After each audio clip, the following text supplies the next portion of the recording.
taking back the streets.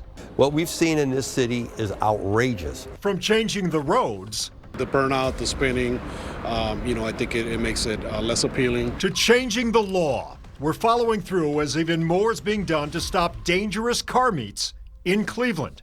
You want to come into Cleveland and terrorize our neighborhoods, our businesses, and our visitors, there's going to be a penalty to pay. Property owners are now on the hook for nuisance complaints like the dangerous car meets we showed you last summer. Burnouts, loud music, gunfire keep people up all night long. News 5 investigator Tara Morgan live for us tonight on the east side of Cleveland. And Tara, the city just amended its nuisance ordinance, and this one hits the wallet. It sure does. $100 a day to the property owner if their property is deemed a nuisance and they don't take steps to enhance security measures like this big camera that you see behind me. This is the Lee Harvard Shopping Center where a teen was nearly killed at a car meet.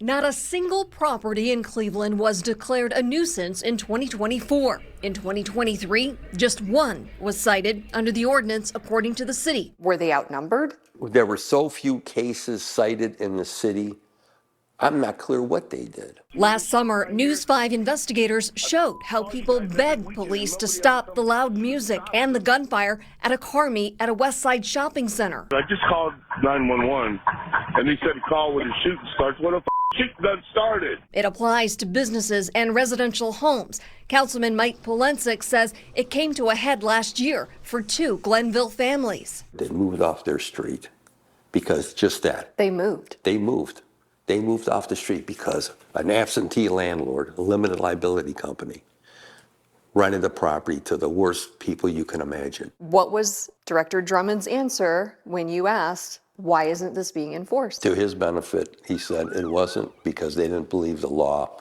was working the way it was structured. Car meets made headlines when a 17-year-old girl survived a shooting at Lee Harvard Shopping Center. I really thought I was going to die that day. Amendments to the nuisance ordinance expand the criteria to include all drug offenses, excessive smoke or noise from things like tricked-out mufflers and stunt driving. We want to deal with the vampires from Mars that are out all night, that raise hell, that are partying, causing disruptions, fights, disorderly conduct, shooting. Lee Harvard Shopping Center made security improvements last year. I think it's important for the private and public sector to work together to try and solve these community issues, but we've not been approached about the ordinance.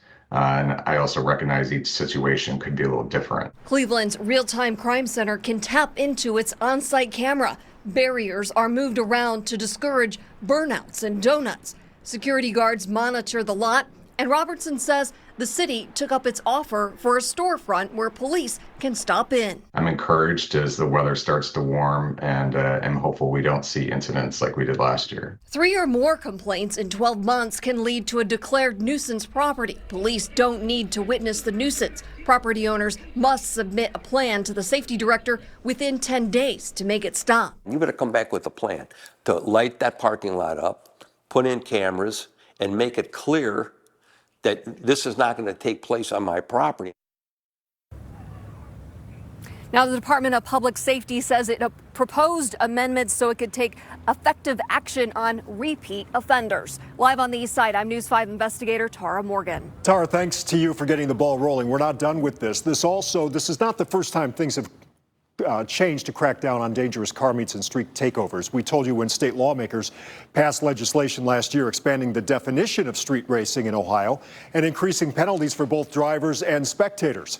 Cleveland City Council then passed its own changes to city laws to line up with those new state laws. It also allowed the city to seize custom car parts. Meanwhile, Cuyahoga County Council is deciding whether to get rid of the sheriff's downtown safety patrols, a resolution to amend the current 2-year budget to ban the use of funds to support the units being talked about at tonight's meeting. All of this comes after a county sheriff's deputy on a downtown safety patrol tried to stop a driver who took off, pursuing that driver onto I-90, where the driver eventually exited at Eddy Road, slamming into another car. Both the suspect driver and the innocent driver were killed.